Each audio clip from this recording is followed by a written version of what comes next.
take a look at a current sign from the radical left demonstrating against Donald Trump.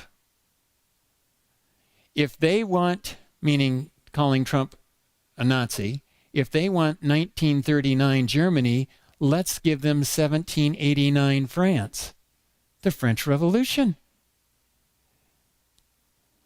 I've had scholars tell me there's no tie. Then why are the demonstrators saying there is? They know there is. It's right out in the open now. By the way, Hitler was a bad guy, but he was a minor dictator in the early 1900s. There were far worse. You know, like Stalin. Killed many times more than Hitler did. But why haven't we heard so much about him? Because the political left had control of the textbooks. And they didn't want to point the finger too hard at Stalin, even though he was far worse.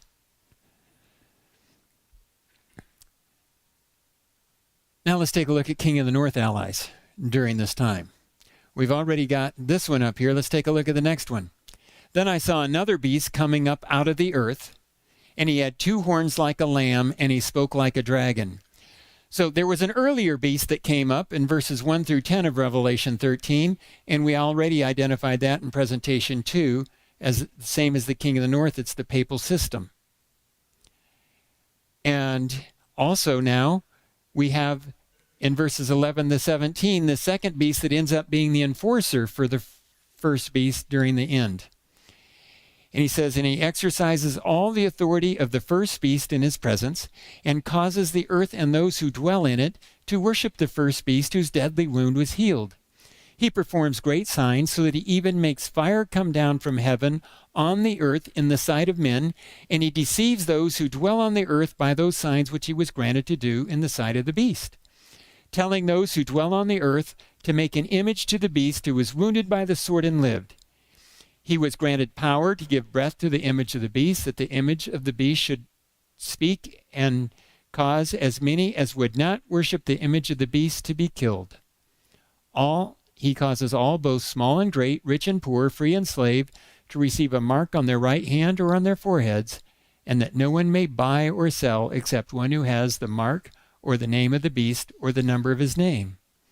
Okay, so let's unpack this for a bit. I actually believe we're looking at the United States of America in this prophecy.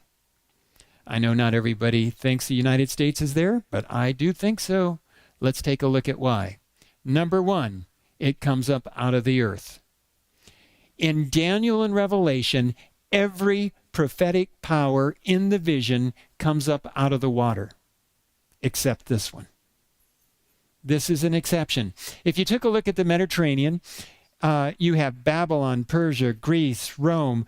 All these powers were striving over who had control of the Mediterranean basin, and especially Jerusalem and Israel at the end. But that was the cradle of civilization. That was the sea, the mass of humanity that was being fought over. But this power will come up somewhere other than in the cradle of civilization around the Mediterranean. And water represents people. So earth would be no or very few people. No crowns on those horns indicates no kings. And yeah, the United States hasn't done well with kings, have we? Or kings haven't dealt with the United States. It says it comes after the first beast has received its deadly wound. Well, that's 1798.